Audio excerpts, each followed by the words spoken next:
Kisah Rasul pasal 9 ayat mulai ayat 26 sampai 31.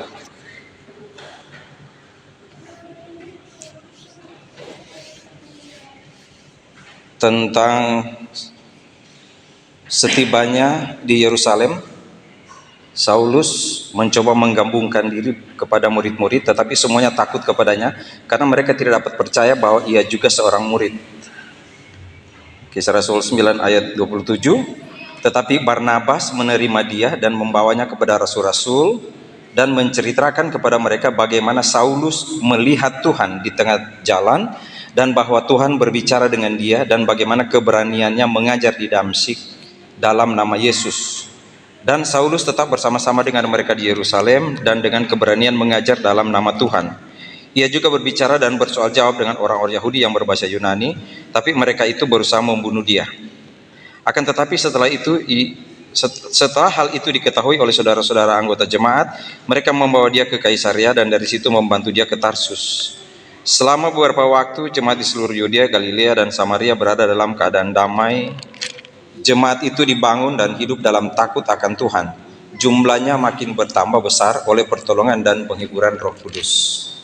Kisah Rasul pasal 9, tadi saya baca dari ayat 26 sampai 31. Kita akan lihat tentang Saulus,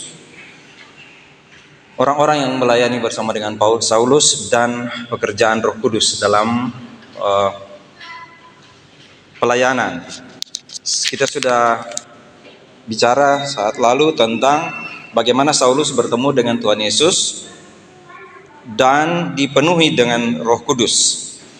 Ketika dipenuhi dengan Roh Kudus, maka keberanian Saulus itu nampak sekali, ya. Seperti Petrus ketika Roh Kudus turun, Petrus ketika dipenuhi dengan Roh Kudus, maka ada keberanian yang sangat luar biasa. Kita sudah belajar tentang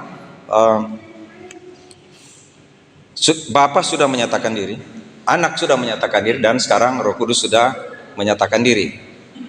Sehingga tepatlah atau genaplah ketika kita percaya Allah kita adalah Bapa, Anak, dan Roh Kudus. Tadi malam di Bina Iman ada pertanyaan, apakah di perjanjian lama juga ada Tritunggal? Ataukah Tritunggal itu baru ada di perjanjian baru? Penjelasannya sudah disampaikan tadi malam. Kalau kita lihat Alkitab, bagaimana di Kejadian pasal 1 saja sudah menunjukkan di situ ada Bapa, ada Anak, ada Roh Kudus, dan ada Firman. Pada mulanya Allah menciptakan langit dan bumi. Setelah itu Roh Allah melayang-layang dan berfirmanlah Tuhan. Di Yohanes 1 bilang tidak ada yang diciptakan jika tidak ada Firman, dan Firman itu telah menjadi manusia. Dan ada banyak sekali ayat di dalam perjanjian lama yang bicara tentang Tritunggal. Saat ini memang kita tidak akan bicara Tritunggal, kita mau fokus pada pelayanan yang dibangun oleh Roh Kudus.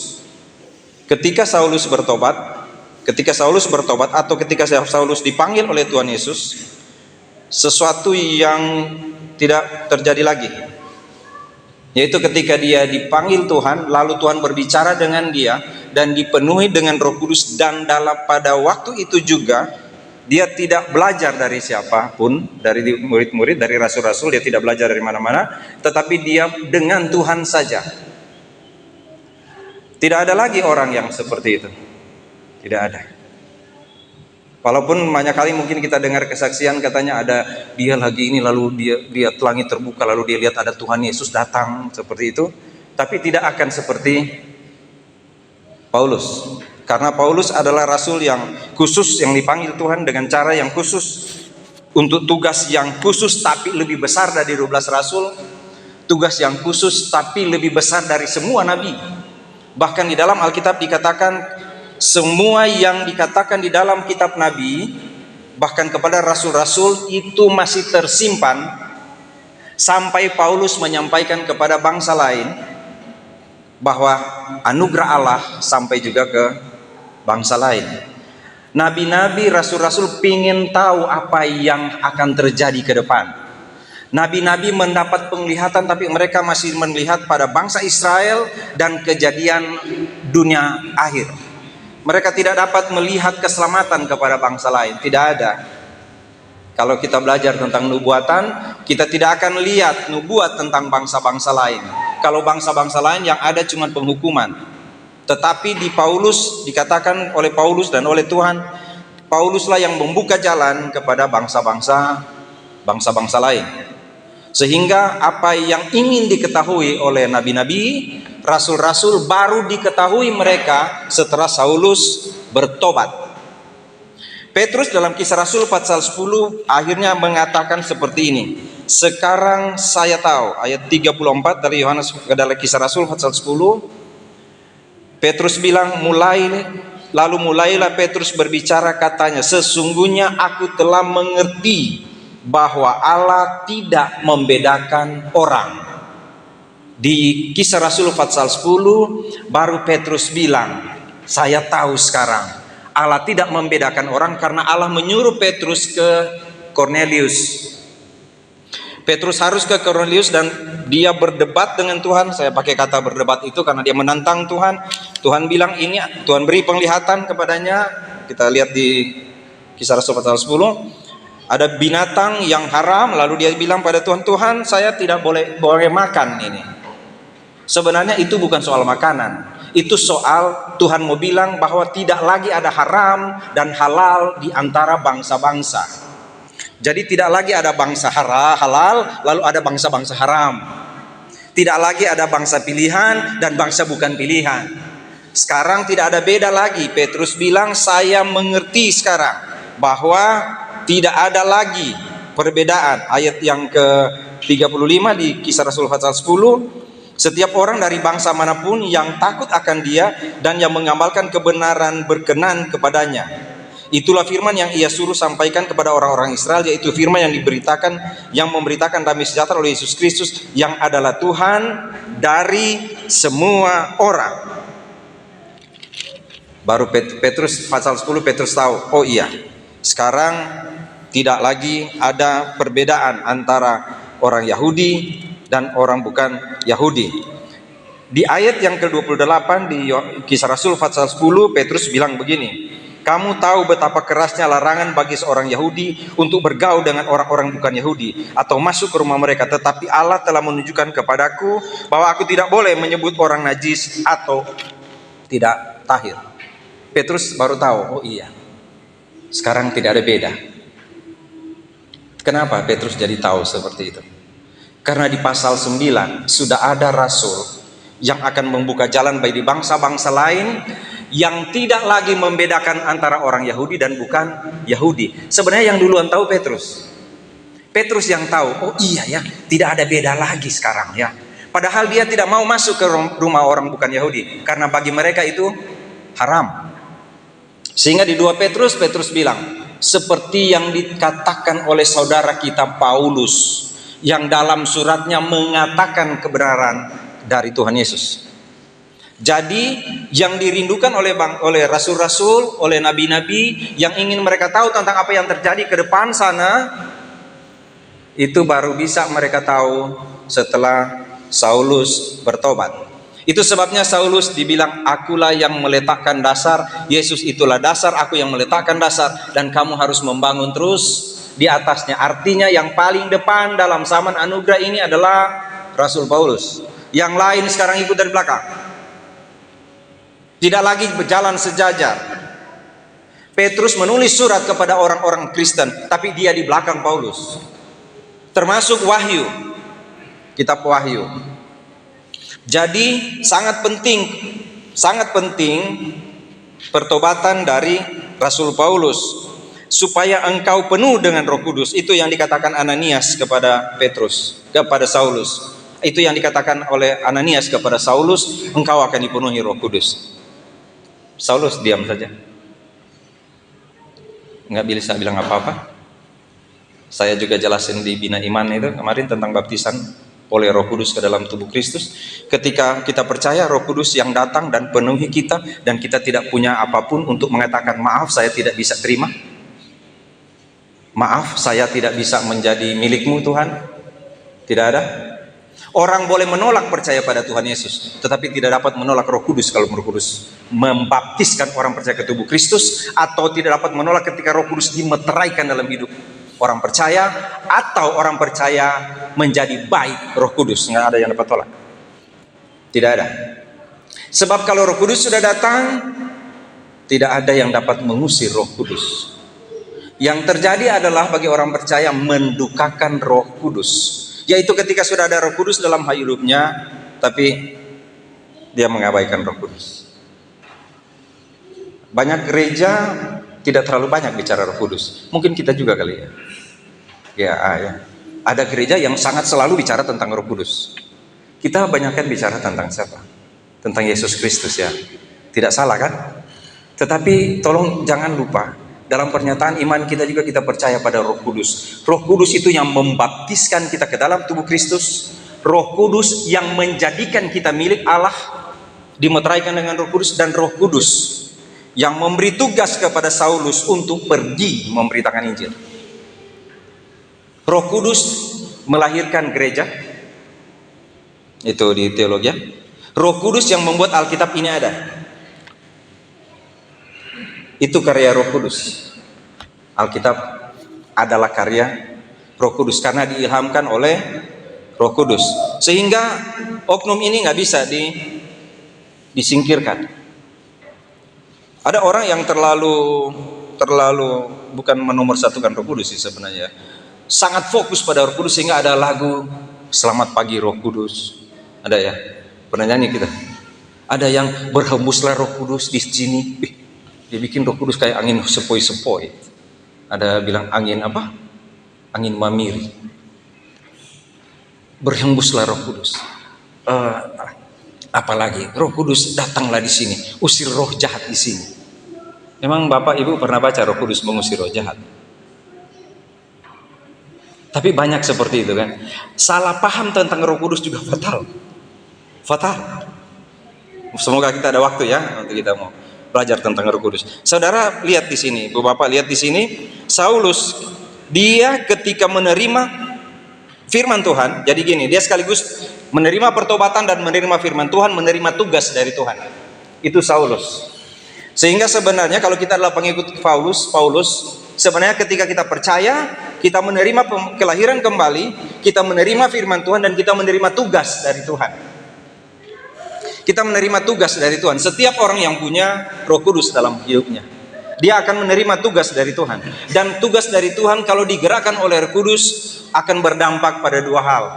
Seperti yang dialami oleh Saulus di sini. Dia berapi-api memberitakan firman Tuhan, tetapi dibenci oleh dunia. Tuhan Yesus katakan kepada murid-murid, dunia membenci aku. Dan kalau dunia membenci aku, tidak mungkin dunia mengasihimu. Dunia membenci aku, tidak mungkin dunia mengasihimu. Kalau aku dibenci oleh dunia, kamu pun akan dibenci oleh dunia. Jadi kita bukan bangga begini, bukan bangga dibenci oleh dunia. Bukan itu sebenarnya. Kita akan dibenci oleh dunia kalau kita hidup berbeda dengan dunia. Kalau kita hidup sama saja dengan dunia, dunia nggak benci kita. Dunia nggak benci kita. Kalau kita hidup sama, mereka seperti itu kelakuannya, kita juga sama. Mereka punya hati seperti itu, kita juga sama. Dunia akan benci, karena sama. Tapi dunia akan membenci kita kalau kita berbeda dengan dunia. Kita akan dibenci oleh dunia.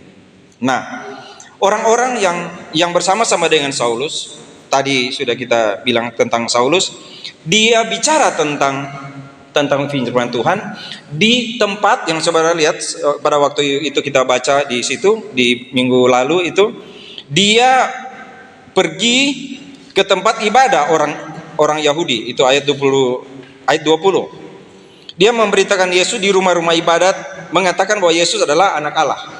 Jadi dia pergi ke rumah ibadat, bukan ikut-ikutan di situ. Padahal itu adalah tempat dia. Jadi gini, Saulus kalau dia pergi ke rumah ibadat, sebenarnya dia mengajar di situ. Dia mengajar tentang Taurat yang sangat dikuasai. Dia, sudah kita tahu, murid dari Gamaliel.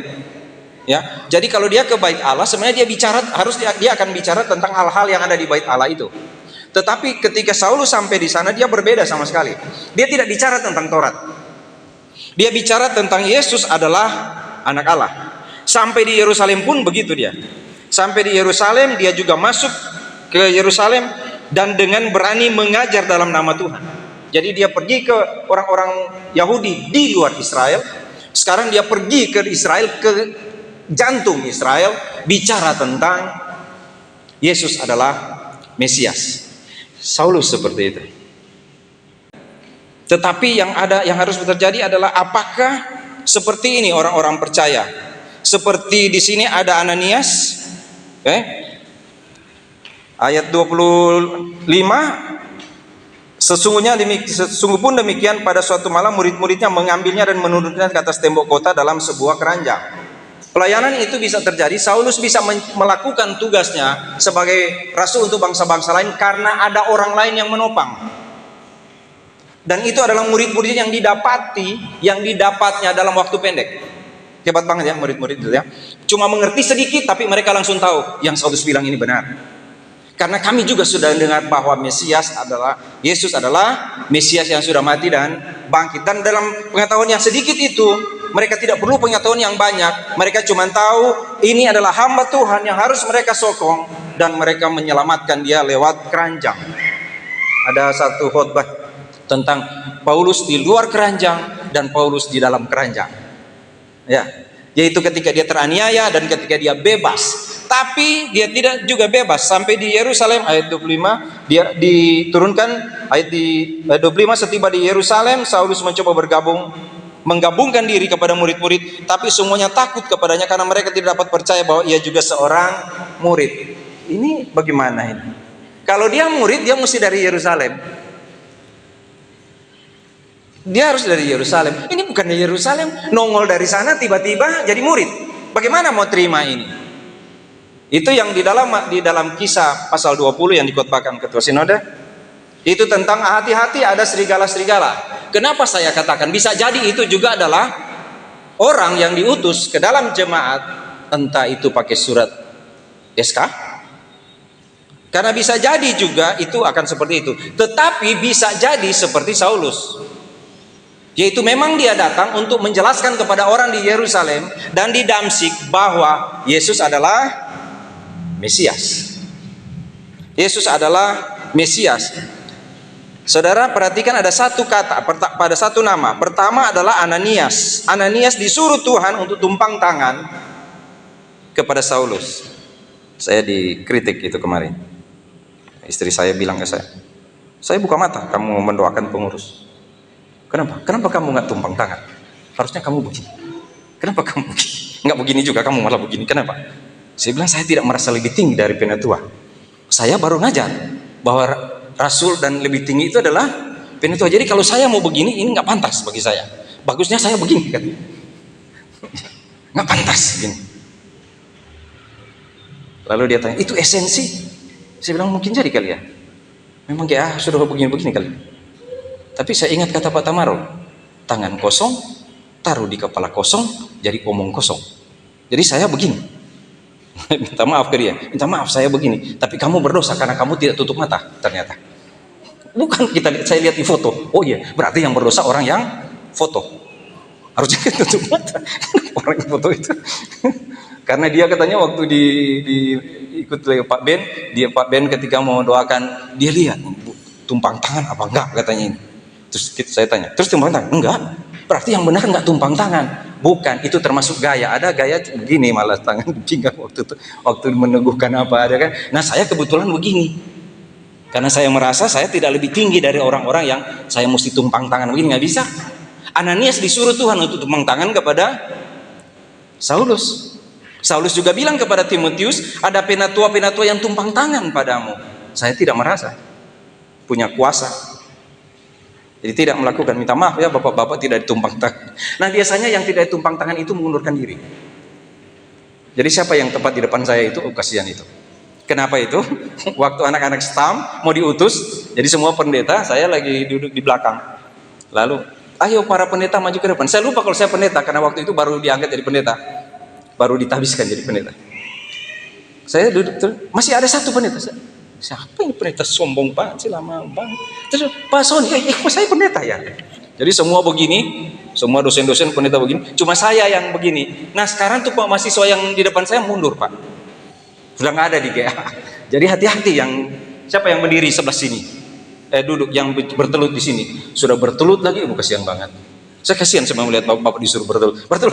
Oh, iya, mesti bertelut menerima karena mau didoakan, iya kan? Saulus, ada orang namanya Ananias, lalu ada yang satu namanya Barnabas, ayat 27. Barnabas menerima dia dan membawanya kepada rasul-rasul dan menceritakan kepada mereka bagaimana Saulus melihat Tuhan di tengah jalan dan bahwa Tuhan berbicara dengan dia dan bagaimana keberaniannya mengajar di Damsyik dalam nama Tuhan. Ada Barnabas. Kalau saudara tahu Barnabas, dia apa istilah gereja sekolah bilang apa? Senior ya. Sebenarnya Barnabas ini adalah senior. Tapi hebatnya Barnabas adalah dia memanggil Saulus waktu itu. Dia membawa Saulus kepada murid-murid, seorang Barnabas. Ya, yang akhirnya ketika dia diutus di Kisah pasal 13, nama yang disebut pertama adalah khususkanlah Barnabas dan Saulus. Hebat banget ada orang seperti ini dalam pelayanan. Bagus banget kalau ada orang tua, lalu ada anak-anak muda yang melayani Tuhan dan bersikap seperti Barnabas, membawa anak-anak muda itu, membawa pelayan-pelayan baru bertobat itu kepada teman-temannya untuk diperkenalkan. Dia ini berkhotbah bagus sekali. Dia ini melayani Tuhan dengan hebat di Damsyik. Dia menyatakan Yesus itu adalah Mesias. Ini orangnya, bukan rasul-rasul yang datang padanya, tapi Barnabas membawa Saulus kepada rasul-rasul. Ada Ananias, ada Barnabas, dan ada orang-orang lain di situ yang tidak disebut namanya, cuma disebut sebagai murid-murid Tuhan. Murid-murid artinya orang-orang percaya waktu itu. Ada orang-orang di sekitar Saulus dalam pelayanan. Ada orang senior kira-kira begitu yang menopang Saulus dalam pelayanan. Ada anak-anak muda bersama-sama dengan Saulus. Ada orang-orang baru bertobat bersama-sama dengan Saulus. Mereka bersama-sama dengan Saulus. Ketika Saulus terjepit, mereka membantu Saulus keluar dari masalah. Ketika mereka melihat Saulus terjepit, mereka mungkin belum tahu kata Tuhan bahwa Saulus akan menjadi rasul bagi bangsa-bangsa lain. Tapi Roh Kudus menggerakkan mereka untuk saling melindungi. Adalah baik sekali bagi para hamba Tuhan. Adalah baik sekali bagi para hamba Tuhan jika saling melindungi. Bukan seperti yang saya katakan tadi, yang bilang itu salah. Bukan. Makanya jangan cuma belajar dari satu orang. Oh iya ya. Jangan. Adalah baik bagi hamba-hamba Tuhan, sesama hamba Tuhan, untuk saling menopang, melindungi. Karena bisa jadi orang yang kita lindungi itu adalah orang yang nanti satu waktu kelak dipakai Tuhan untuk pekerjaan yang besar. Saya tadi waktu hari Minggu saya meminta maaf kepada ketua sinode karena tanpa sadar waktu saya ngobrol-ngobrol di rapat saya pakai kata you. Dan di sana dengan sama-sama lagi ngobrol di pantai itu, saya sama, "Yuk harus kuat." Baru saya, ini ketemu sudah deh. Karena saya pikir itu anak saya. Seperti kesaksian dia, saya susah sekali membimbing dia karena dia tuh lari bawa di retreat itu ada rumpun bambu, dia lari ke situ ngerokok. Saya cari dia. Terus saya suruh datang itu yang kesaksian, datang di gereja lalu di asrama lalu mereka injili dia. Nama grup kami waktu itu Eden. itu soalnya saya sampai sekarang masih sebut pemuda di sini Peran, Pemuda Remaja Anugerah, karena dia bertobat di situ di Peran itu, Pemuda Remaja Anugerah. Tapi dia menjadi ketua sinode loh. Hebatnya Tuhan. Hebat ya. Sehingga saya bilang ke teman-teman, kira-kira kalau kalian punya sinode, ketua sinode bukan teman saya itu, kira-kira kalian berani nggak kritik habis-habisan kayak gitu? Berani nggak? Pasti nggak berani. Tapi dia disikat aja, masih aja dia makan banyak sih. Memang orang jadi ketua sinode kayak begini nih, biar disikat tetap aja makan. Saya bilang, ini nggak sakit hati. Pokoknya Om, kalau Roh Kudus suruh saya berhenti melayani, saya berhenti. Tapi kalau cuma mulut orang suruh saya berhenti melayani, saya nggak mau berhenti melayani. Saya pikir hebat ini. Itu melayani. Ya, itu pelayanan. Karena harusnya ada hamba-hamba Tuhan di sekitar seorang pemimpin yang mesti menopang dia. Adalah berdosa jika ada seorang pemimpin lalu hamba-hamba Tuhan tidak bersama-sama dengan dia. Karena Saulus ketika bertobat, Tuhan menunjukkan contoh itu. Saulus dan hamba-hamba Tuhan bersama-sama dengan dia, menopang dia. Itu pelayanan. Itu pelayanan. Saya kadang-kala kasihan, apalagi kalau saya lihat ini pengurus ini baru ini, aduh kasihan banget ini. Kira-kira kuat ya mereka sampai 4 tahun ke depan. Apalagi yang tidak ditumpang tangan, itu bisa hilang itu. Coba nanti lihat di foto siapa yang tidak ditumpang tangan itu, hilang dia. Ini nubuat bukan, cuma ketakutan aja, karena tidak diberikan roh dari atas, tidak ada angin dari sini. Nggak ada. Tapi kalau pelayanan itu para hamba Tuhan harus disokong. Ya. Kenapa? Karena Roh Kudus yang menggerakkan. Sekarang kita lihat tentang Roh Kudus. Roh Kudus memeteraikan. Roh Kudus memenuhi hidup Saulus. Dan yang berikut adalah di ayat yang ke-31, selama beberapa waktu jemaat di seluruh Yudea, Galilea, Samaria berada dalam keadaan damai. Masih ingat? Jadilah saksi di Yerusalem, Yudea, Samaria sampai ke ujung dunia. Sekarang ada di Kisah pasal 9, ada Paulus. Apa yang terjadi? Yudea, Samaria, Galilea, nanti sampai ke ujung bumi. Itu tuh konteks namanya. Itu tuh teologi kisah para rasul namanya. Apa yang terjadi di sana? Jemaat damai. Kenapa? Karena dibangun dan hidup dalam takut akan Tuhan. Itu kunci pelayanan. Itu kunci jemaat yang sukses. Bukan cuma sekedar membangun jemaat baru, tetapi adalah jemaat yang dibangun dalam hidup yang takut akan Tuhan. Dalam takut akan Tuhan. Jadi semua hal yang dilakukan selalu berpikir apakah ini kehendak Tuhan atau bukan. Itu yang saya katakan tadi ketika dia bilang, bikin seperti ini Pak Sony. Saya belum berani. Kenapa? Dalam pelayanan selama bertahun-tahun saya dalam pelayanan. Saya selalu punya konsep dalam pelayanan. Nanti akan begini. Saya tidur berpikir seperti itu. Bangun pagi saya berpikir tentang itu. Semua hal, setiap ada sesuatu, saya baca buku, saya lihat di pengajar-pengajar, saya ikuti. Oh ya begitu. Lalu saya mulai berpikir akan lakukan seperti ini, seperti ini, seperti ini, seperti ini. Tapi Ibu Bapak tahu, itu tidak pernah terjadi. Yang terjadi hanya kalau Roh Kudus jumlah makin bertambah besar oleh pertolongan dan penghiburan Roh Kudus. Hanya Roh Kudus yang bisa membawa orang ke dalam gereja. Bukan program, bukan pendeta, bukan majelis jemaat, bukan koordinator pelayan, bukan panitia KKR, bukan.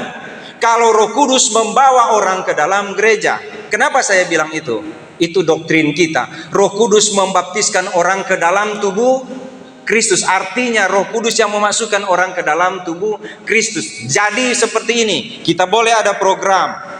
Kita boleh tentukan nanti kita mau bikin ini dan ini dan ini. Tapi nanti Ibu Bapak pelajari. Kalau Roh Kudus tidak berkenan, itu tidak akan terjadi. Karena nanti dalam Kisah para Rasul Ibu Bapak bisa baca ketika satu waktu Roh Kudus menahan mereka untuk pergi dalam pelayanan. Tapi ketika ada iblis mencoba menahan, mereka akan jalan terus. Kalau Roh Kudus berkenan, maka dia akan berkati. Waktu di pelayanan-pelayanan yang lalu, saya suka ditanya, Son, boleh nggak berbagi tips? Bagaimana sampai pelayanan itu bisa jadi seperti ini? Saya nggak tahu Saya punya konsep itu banyak sekali. Pendidikan jemaat, penginjilan, ke dalam keluar yang saya sudah bagikan kepada penatua. Pelayanan ke dalam keluar, pendidikan jemaat, bla bla bla, itu banyak sekali. Tapi Ibu Bapak tahu nggak?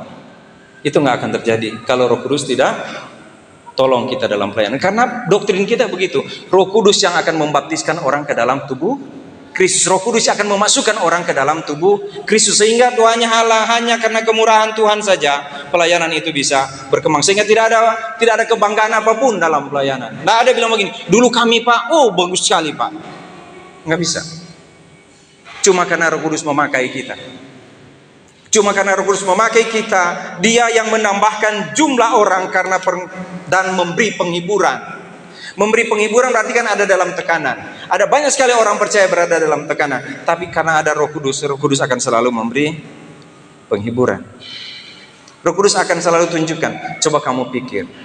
Saya bilang kepada anak-anak di CG, kenapa kamu harus berdoa? Kenapa kita harus berdoa?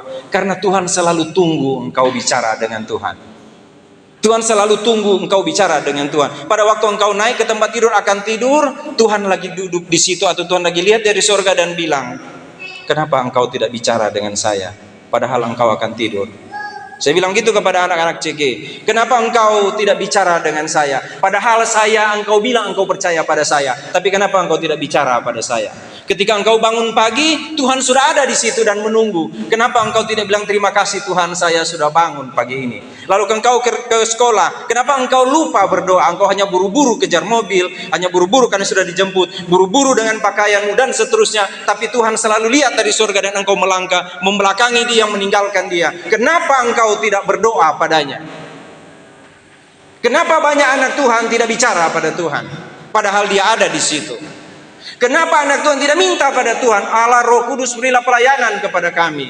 Itu doa kami berdua di pastori setiap hari. Tuhan, jika Tuhan berkenan, berikanlah pelayanan itu kepada kami. Makanya kalau ada pelayanan, lalu Ibu Yosi bilang, mau pergi nggak kamu? Saya bilang malas. Dia bilang, kenapa kita berdoa? Kenapa kita berdoa minta pelayanan? Kalau Tuhan suruh, nanti orang bilang, kayaknya nggak ada perkembangan tuh pelayanan. Kan gitu ya. Nanti kita evaluasi, oh ini kurang, ini kurang, ini kurang. Artinya kita mesti robah. Tetapi yang pertama di situ minta pada Roh Kudus. Karena khususkanlah Barnabas dan Saulus bagiku, itu kata Roh Kudus, untuk tugas yang kuberikan pada mereka. Ada Saulus yang dipilih Tuhan dan Tuhan bicara padanya. Untuk tugas yang harus dia jalankan. Ada teman-teman Saulus yang bersama-sama dengan Saulus yang selalu menopang Saulus. Puji Tuhan, Saulus orang hebat. Kenapa? Ketika dia berdebat dengan orang-orang, tidak ada yang dapat mengalahkan dia. Kalau kita baca di sini, dia menguasai hukum Taurat. Sehingga ketika dia bicara hukum Taurat, dia bicara tentang pengenapan hukum Taurat dalam Kristus. Tidak ada satupun orang yang dapat membantah dia. Ibu bapak boleh lihat di dalam pembacaan tadi. Berkali-kali dia bicara, dia mempertahankan kebenaran. Kehebatan dia? Tidak, karena dia dipenuhi oleh Roh Kudus. Saya suka bilang ke beberapa teman, dulu waktu saya baru bertobat, hobi sekali berdebat. Pokoknya suka sekali kalau ada pendeta kita datang, lalu apalagi kan kita sudah hafal banget tuh Yohanes 3:16, Yohanes 5. Oh, pokoknya tuh keselamatan. Oh, kita berdebat. Lalu kita keluar dengan saling berpegangan kami dari anak-anak. Dia bilang gini, hancur itu pendeta kita hajar. Baru setelah itu saya baru sadar, ternyata bukan saya yang pintar, mereka yang bodoh sebenarnya. Mereka. Jadi makanya setelah saya suka lihat Tuhan Tuhan saya bilang begini, oh ini salah, ini harus begini. Saya, oh iya, dia kira dia pintar, sebenarnya dia masih bodoh, atau mungkin dia lebih pintar dikit dari saya nggak sepintar dia, iya kan? Jadi kalau saya bicara seperti ini, saya berkali-kali bilang kepada pemuda, Pak Sony bicara seperti ini karena Pak Sony duluan baca buku, duluan baca Alkitab. Satu waktu kelak kalian akan lebih tahu karena kalian akan lebih banyak membaca buku dan Alkitab. Berapa umur kalian? Pak Sony baru mulai baca buku Alkitab dan buku-buku teologi itu berumur 19. Kalian belum umur 19, kalian akan baca terus sampai umur 63, 64 ke atas sana. Kalian akan lebih pintar. Tetapi kalau tidak ada Roh Kudus, tidak ada apa-apa. Karena Roh Kudus yang akan menggerakkan kita untuk melayani Tuhan. Roh Kudus akan menuntun kita dalam pelayanan. Roh Kudus akan mengingatkan kepada kita apa yang Tuhan katakan. Maaf, bukan berarti tidak ada program. Tapi saya sedang mengatakan ada yang lebih tinggi dari situ, yaitu pelayanan ini punya Allah. Mintalah pada Allah pelayanan yang harus kita jalani. Minta pada Tuhan. Saulus yang siap dipakai Tuhan, dan Tuhan bicara langsung padanya, dan mulai saat itu tidak pernah ada kata mundur dalam hidup Saulus. Itu sebabnya dia bilang, ikutilah teladanku. Dia bilang pada Timotius, masa hidupku sudah hampir selesai, tapi saya sudah menjaga iman. Ikuti teladanku. Dan kita selalu bilang, rasul kita ada Rasul Paulus, ikutilah Saulus. Saulus ada orang-orang di sekitar dia. Mereka berkorban bagi dia. Dia adalah seorang yang bekerja membiayai hidupnya. Kalau ibu bapak baca di pelayanan ini, dia sebagai pembuat tenda kan, dia bekerja. Tetapi dia juga bilang kepada jemaat, terima kasih karena engkau mengirim uang kepada saya, engkau memberi bantuan pada saya berhutang padamu. Itu pelayanan. Ada orang-orang di samping Saulus, tapi yang paling penting adalah ada Roh Kudus. Tolong ingat itu aja. Ada hamba Tuhan, ada orang-orang sekitar hamba Tuhan, dan ada Roh Kudus. Yang paling tinggi di situ adalah hamba Tuhan, Roh Kudus. Di tengah-tengah ini adalah orang-orang yang akan menopang. Di tengah-tengah sini, orang-orang itu akan ada banyak sekali. Dan semoga kita akan selalu berdiri bersama-sama untuk melayani Tuhan bersama-sama. Kita nggak bisa bilang, dulu kami seperti ini, atau dulu itu salah. Enggak. Karena yang punya pelayanan ini adalah Tuhan. Kalau salah, Tuhan yang akan luruskan. Saya sudah katakan pada saudara, saya bangga sekali dalam pelayanan karena setelah saya pindah dari satu tempat pelayanan itu berkembang. Saya harap semua yang ditinggalkan itu selalu akan lebih berkembang. Berarti Balikpapan, Solafide nggak mau berkembang.